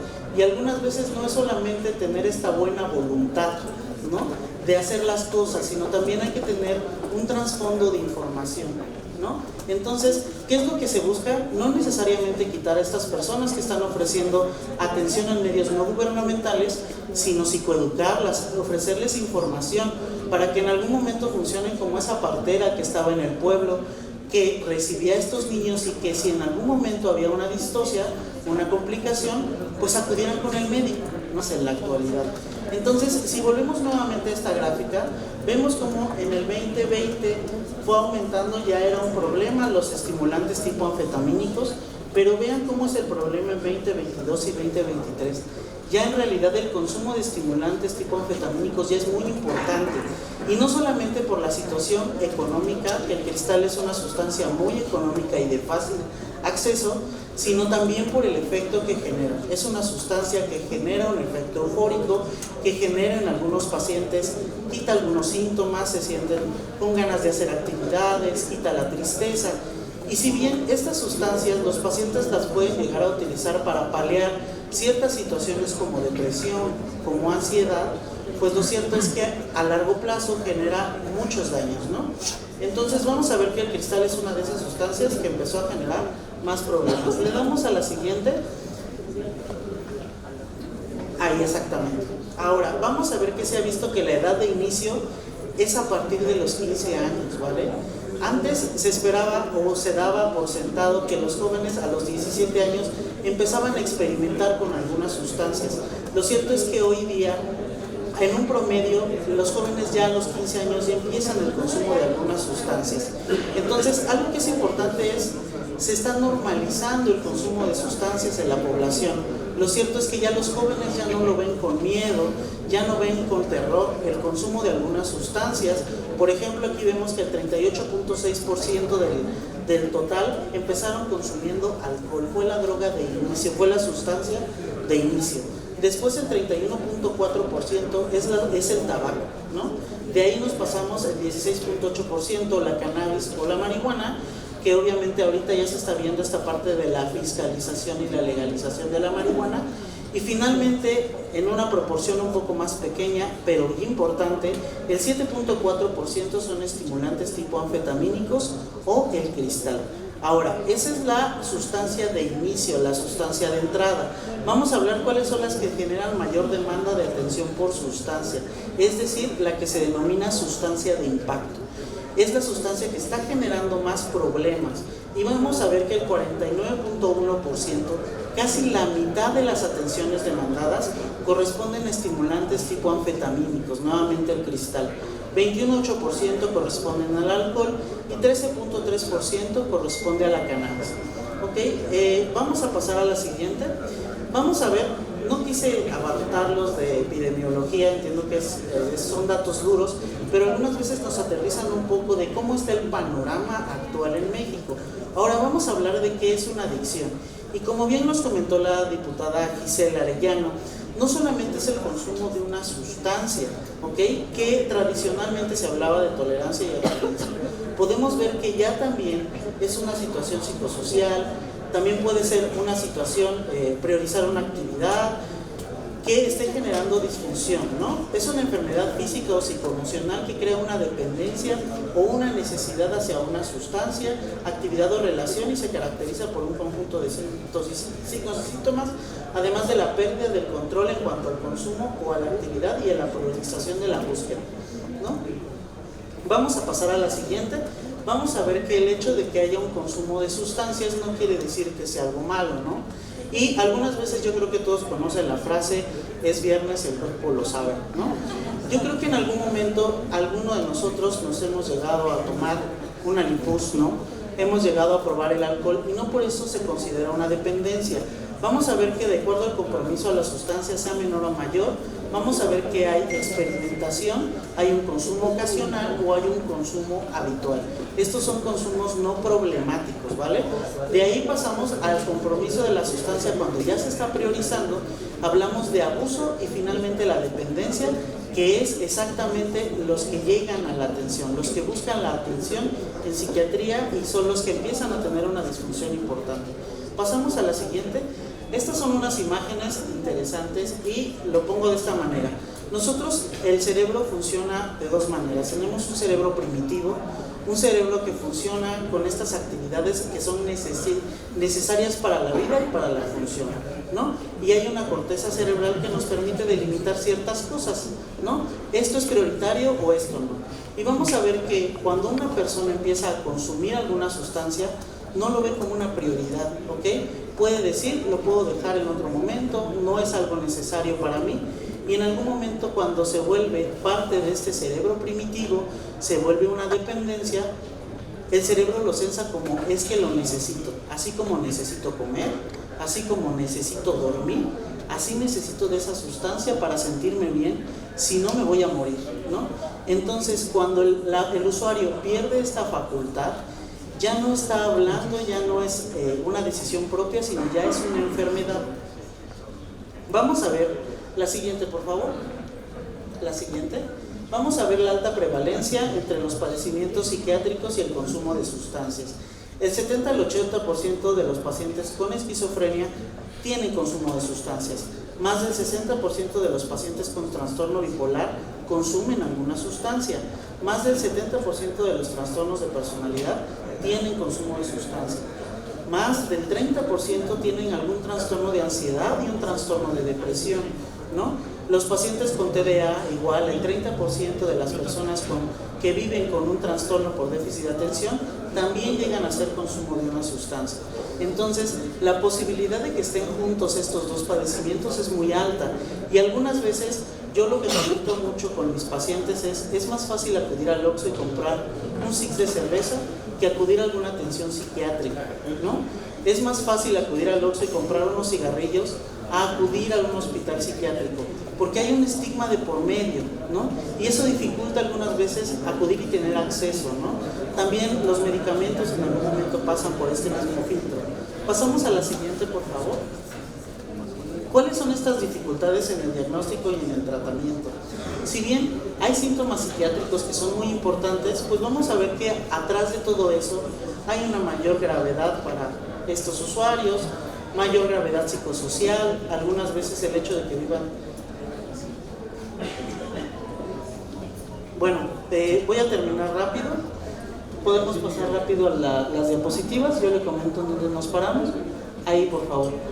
Vamos a ver que no es solamente un problema para el usuario, sino también un problema para la situación social. Vamos a ver, este es un estudio que realizó David Nutt. Es un estudio que incluye no solamente el daño a la persona, sino también el daño a la sociedad.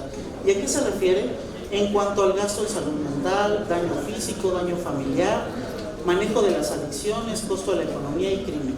Y vamos a ver que si bien hay sustancias que están legalizadas como el alcohol, vamos a ver que esta parte como más azul es el daño hacia los demás.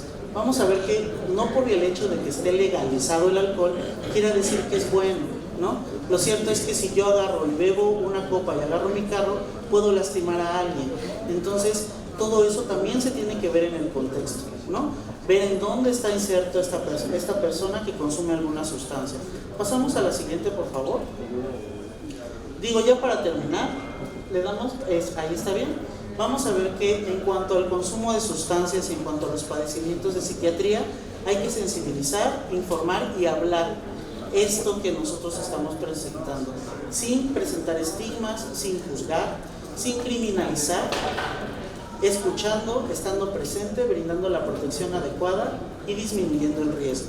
Yo creo que sentarse y ser empático, creo que es la primera parte de una atención adecuada.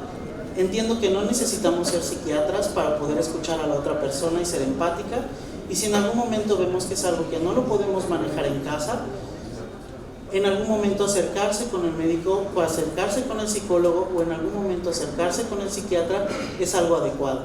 Digo, agradezco el espacio, entiendo que ya todos estamos cansados. Esta sería la última parte de la presentación.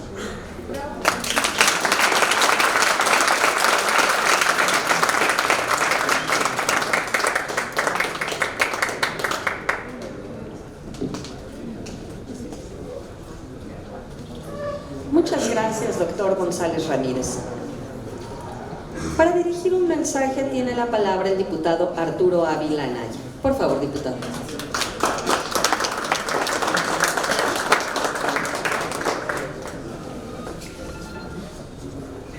Muy buenas noches a todas y a todos. El primer aplauso de esta noche, yo creo que hay que dárselo a nuestros ponentes, por supuesto, ¿no?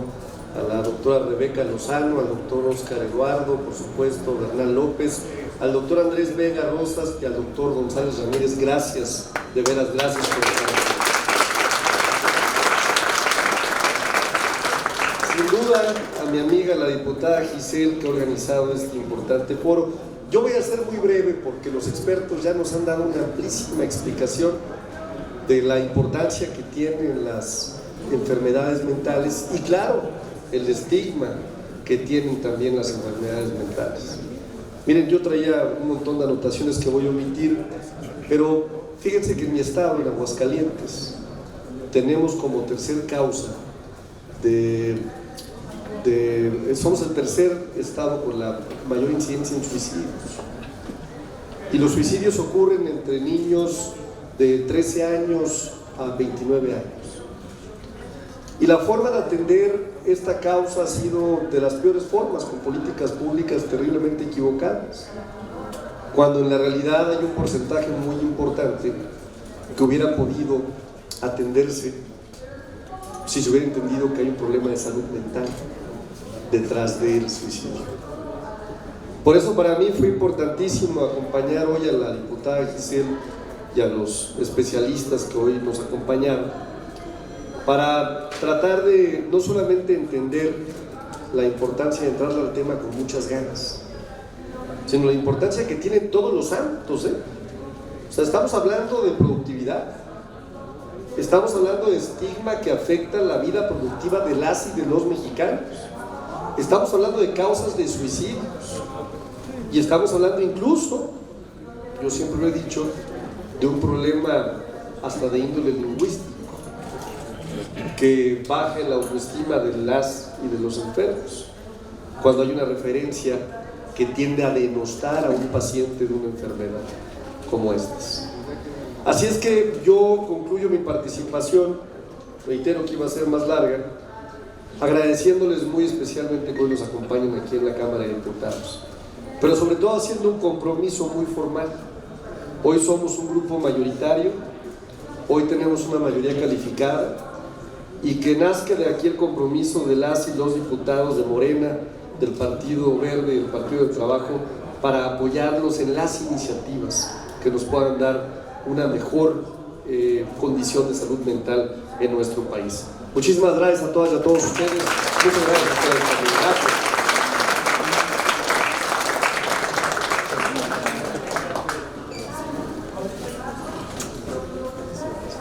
Muchas gracias, diputado Ávila.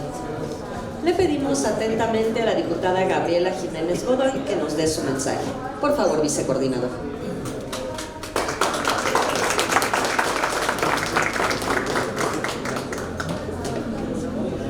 Muchas gracias, pues muy buenas noches para todas y para todos. Yo quiero iniciar pues felicitando a mi amiga la diputada Giselle Arellano por hacer este tipo de foros. Es muy importante visibilizar las problemáticas que existen en nuestro país, porque como dice nuestra presidenta Claudia Sheinbaum, lo que no se dice, lo que no se menciona y lo que no se visibiliza es como si no existiera. Entonces es muy importante levantar la voz y que desde aquí, desde el Congreso, haya diputadas como Giselle que le pongan tanta importancia a estos temas. Y también quisiera yo felicitar a la ponente y a los ponentes que han dado una fabulosa explicación sobre los diferentes temas que hemos escuchado el día de hoy. Y tal como lo mencionó el doctor Andrés Vega y en su momento el titular de la Comisión Nacional de Salud Mental y Adicciones, Juan Manuel Quijada, uno de los principales obstáculos para dar acción a los problemas de salud mental y de adicciones es la eliminación de los estigmas y estereotipos sobre estos problemas, específicamente frente a quienes solicitan ayuda de los especialistas. Aunado a lo anterior, el modelo económico en el que vivimos acentúa estas problemáticas, De acuerdo con datos del Banco Mundial, así como la Organización Mundial de la Salud, la mitad de la población, aproximadamente 4.500 millones de personas, carece de accesos a los servicios de salud más elementales, con lo cual la especialización que requiere la salud mental incrementa el número de personas que no pueden acceder a una adecuada salud mental. Por ello, uno de los principales retos a los que nos enfrentamos es la eliminación de las brechas de desigualdad y el combate a la pobreza. Si bien la estigmatización de las personas que buscan atención para este tipo de problemas de salud influye demasiado en la mitigación de los problemas que produce, también es importante mencionar la relación que existe entre la pobreza y la salud mental. Conforme nos explicaron los ponentes y nos muestran los estudios y estadísticas de la Secretaría de Salud, a julio del 2023 en nuestro país aproximadamente el 30% de la población ha padecido de problemas de salud mental, pero un poco menos del 40% de ellos recibieron algún tipo de atención médica para dichos problemas.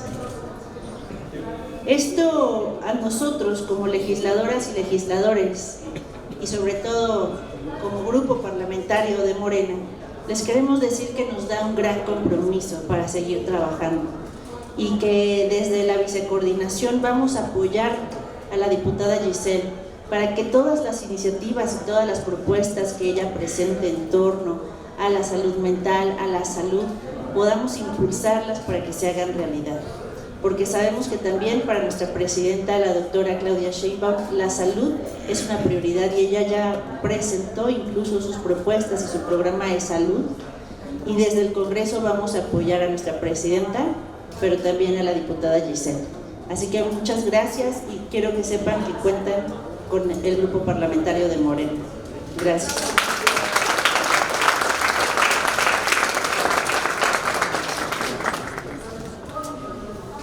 Muchas gracias, vicecoordinadora Jiménez Godoy. Pasaremos ahora a una breve ronda de preguntas y respuestas. Si alguien tiene alguna pregunta que quiera hacer. Adelante.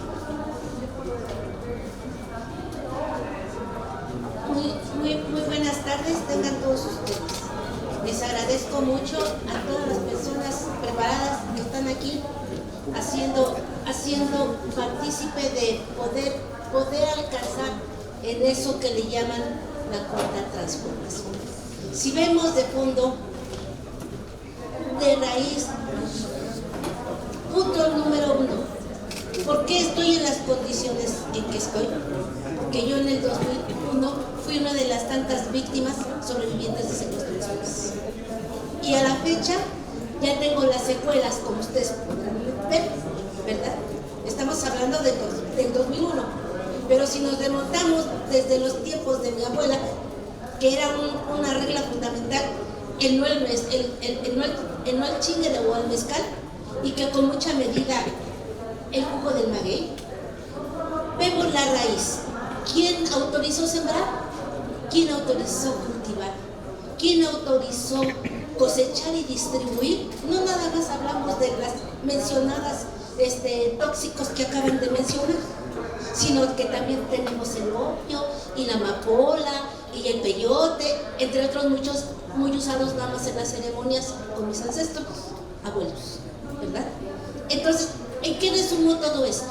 Actualmente yo en el 2022 para el 2023, aquí en Torres de Quiroga, en la Martín Carrera, ahí desde que nos entregaron las viviendas, ha sido una masacre terrible. Alcohol adulto, dicen, ¿de dónde vienen las enfermedades mentales? Trata de blancas, prostitución infantil, distribuidores de narcotráfico, distribuidores de mercadeo de personas, y bueno, no acabaría, porque ustedes saben toda la problemática que tenemos. Pero aquí lo más importante es que díganle a mi Claudia, de mi parte, porque ella tiene la notificación de mi carta, yo les mandé carta a ellos, sí, porque en el 2022 fui agredida dentro de mi domicilio, sí. ¿Por qué? Porque la mafia organizada y los comerciantes, no estoy diciendo que todos, ni que todas, yo soy víctima, Inclusive ahorita estoy teniendo esa situación que ya no sé ni por dónde pasar. Nada más váyanse a dar una vuelta a Torres de Quiroga, de aquí de la Gustavo Amadero. No en la mañana, en la tarde noche. Si en la mañana, ¿por dónde pasas? Si ya hay narcopasillo. O pasas y compras, o pasas y me das. Luego, si pasas por el área de donde están las áreas determinadas para los ascensos y descensos de personas con discapacidad, sí, ya se adueñaron porque es propiedad privada, ya se adueñaron, y ahora ya hay accesorias particulares y pedazos que si no los ocupo los alquilo. Y luego, y todavía de pilón dicen, por salud mental ya hasta me dijeron, ¿por qué? Porque en el 2022 teníamos ya 8 años de estar revisando desde Lobos, que había mucha agresión domiciliaria, muertos de mis ancianos, no acabamos de contar cuántos muertos hubo, de que se tenían que ir de sus departamentos para irse a operar de la pata o que se X y ella cuando llegaban rompían puertas y ventanas y ya se metía la gente. Y así trabajan lo que llaman las madres cuervos, que alquilan a sus niños para que hagan sicarios infantiles. ¿Por qué? Porque no hay, ni tampoco voy a estigmatizar, como a mí me dicen ahí, es la abuela la loca. Ahora, después del derrame cerebral que tuve, sí, ya soy la abuela loca. El día que agredieron a mi hija, entraron 6 de una sola familia a agredirla adentro de su casa. Pero los agresores, como son trabajadores del gobierno, después bajo amenaza de muerte desde estas pendientes de arriba, ¿sí? Nos amenazaron que si no les tocábamos el perdón, nos mataban. ¿Sabes cuántas veces me han echado las motos? Bueno, tuve que ir a dar hasta con Fernanda Tapia en esa época. Pero ahora pídele perdón y despensas al señor doctor, al presidente López Obrador y a nuestra Claudia Sheinbaum, que yo no entendía por qué no detenían toda esa violencia. Pues porque yo no entiendo o no entendía o no sé cómo está el asunto allá arriba de que el Poder Judicial tiene sus amparos. Yo no estoy en contra de, ni me interesa que se dediquen, ni por qué se matan entre ellos. Yo lo único que quiero es que por lo menos en lo que me acaban de atender y atender a mi hija, porque a Dios gracias, sí, no llegaron las patrullas, no llegó 911 al auxilio cuando mi hija estaba solita. Y a Dios gracias y a la eternidad y a mis santos abuelos, a mis grandes ancestros. Yo estaba precisamente tratando otro problema con mi mamá ya en la otra colonia, porque precisamente otro problema, los animales de alto impacto, alta agresividad, que los sueltan en las noches, se habían tirado a mi mamá y se había fracturado una mano. Y tuve que ir a verla ya y la tuve que ir a cuidar y solté a las otras acá. Y en un ratito, te resumo, en 7 años, sufrideras de pedrerías y piedrazos y insultos y esto, hasta que un día llegó un fulano y me dijo, ya, suéltelo, al fin y al cabo a veces ustedes ni están, le damos 100,000 morlacos y llórale, váyase de aquí. Perdón, por respeto al tiempo del auditorio, podríamos pasar a otra pregunta. Resumimos, para que se pueda solucionar las enfermedades mentales tenemos que ir a la raíz, ¿sí? ¿Qué es? ¿Quieres distribuir droga? Hagan comunidades de drogadictos como en China, los de opio al opio, ¿verdad? Los que quieran trabajar honradamente, pues honradamente, y los que quieran vivir en paz, dejar vivir y aprender a vivir, pues mi niña, ya cuántos años tenemos en la lucha, desde el año de 1980 a la fecha, ya es justo y razonable es de que nos dejen vivir en paz, que no alquilen a los niños como halcones o como madres cuervos. ¿Alguien más tiene una pregunta? Tenemos espacio para una pregunta más. Si gustan dar respuestas, sí, adelante, diputada.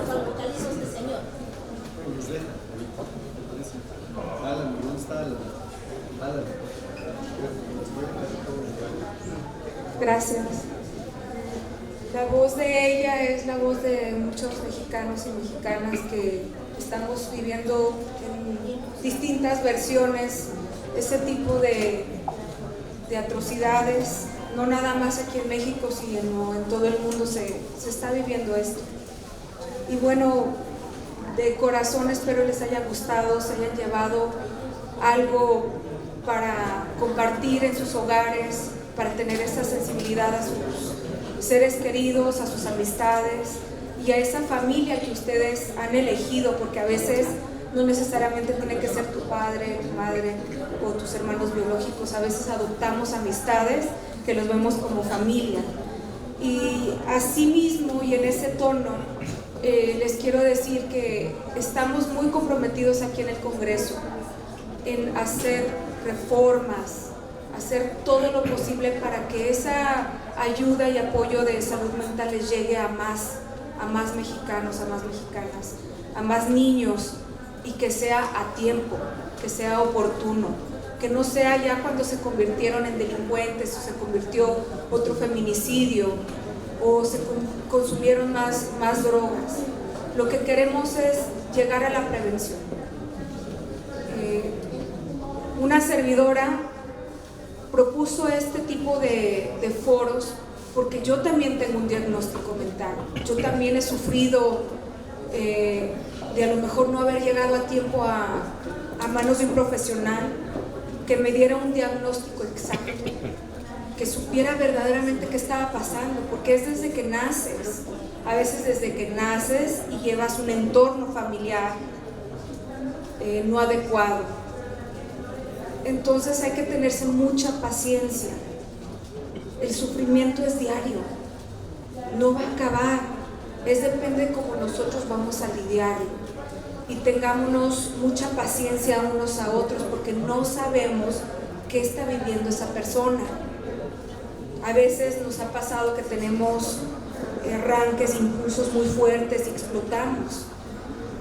Y es porque traemos unas cosas, pero también le pasa a mi hermano, a mi hermana, a mi compañero, a los compañeros diputados, que a veces duramos horas aquí legislando.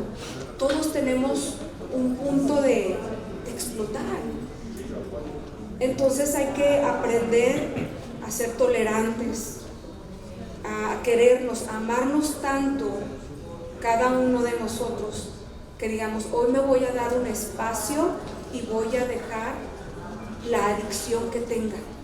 Hay que identificar qué adicciones tenemos. Hay que ayudar a los demás, que identificamos también en ellos que tienen esa adicción y decírselo, porque a veces la gente no se da cuenta. Y si tienes alguna influencia de algún familiar o persona conocida que te va a traer algo positivo, síganlo cultivando. Pero si siguen recurriendo a amistades que les está llevando a más adicciones, pues piénselo dos veces. Ya se reflejó aquí. En el 2030 vamos a tener mayor depresión, más adicciones, es más peligro para nuestros niños, para nuestras comunidades. Entonces hay que darnos ese espacio, pero con el ejemplo. Enseñémosles que no necesariamente tengo que estar todo el día conectado en la tele, en la computadora, en el teléfono, en la iPad. O sea, volvamos a tener esa convivencia natural, de frente a frente, de ese afecto, de ese tacto. Que de veras dejemos esos espacios sagrados al momento de comer, en no privarnos del sueño. O sea, a veces nos desvelamos ya más, cada vez más, porque estamos adictos, me incluyo. Yo ya hice esa labor de decir, nada más tanto tiempo en redes y ya le paro. ¿Por qué? Porque se me iban las horas también. Y luego empieza esa influencia de que queremos creer todo lo que está pasando en redes. Y no es cierto. ¿Cómo puede ser posible que acudamos a lo que nos está pasando en TikTok, que ir con profesionales que estudiaron muchos años para llegar a ser lo que son? Vean la diferencia de los ponentes que tenemos, la capacidad que tienen para explicarnos de manera muy precisa, muy exacta, de qué es lo que está sucediendo en nuestro país. Concluyo, agradecerles a cada uno de los doctores, doctoras, ponentes, diputados, de cada uno de ustedes. Valoro muchísimo el tiempo que nos han dedicado el día de hoy.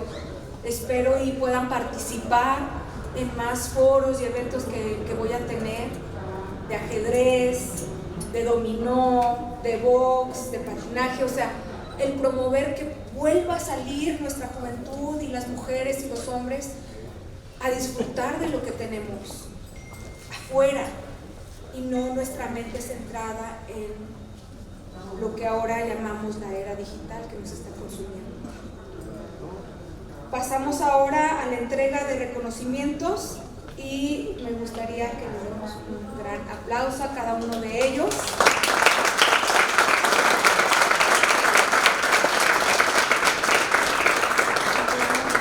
Le voy a entregar este reconocimiento a la doctora Rebeca Lozano, nuestra guapísima, súper inteligente, joven, doctora.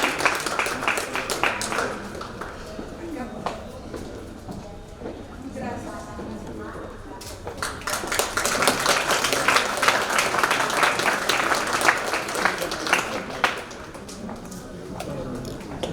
Una de tantas. A Irving, doctor Irving González Ramírez.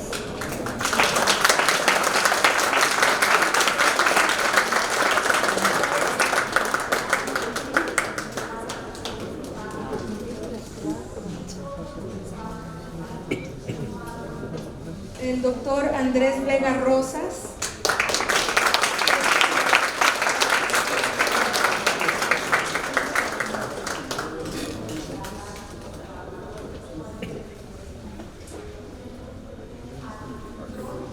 Por último, a mi doctor y psiquiatra, Óscar Eduardo Bernal.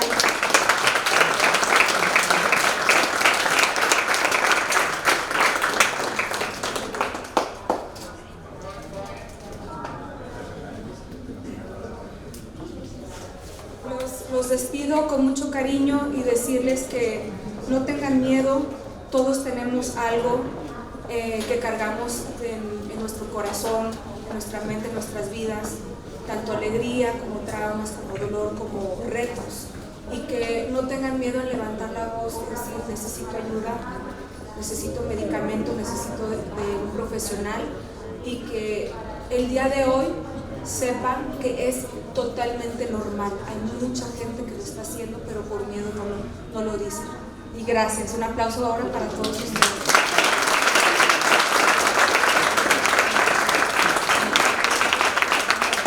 Gracias, diputado. Les pedimos a los diputados y a los ponentes ponerse de pie delante de la mesa para hacer la toma de la fotografía oficial. Si son tan amables, por favor. La 66ª legislatura de la Cámara de Diputados les agradece a todas y todos ustedes su amable presencia en este acto. Muchas gracias y muy buenas noches.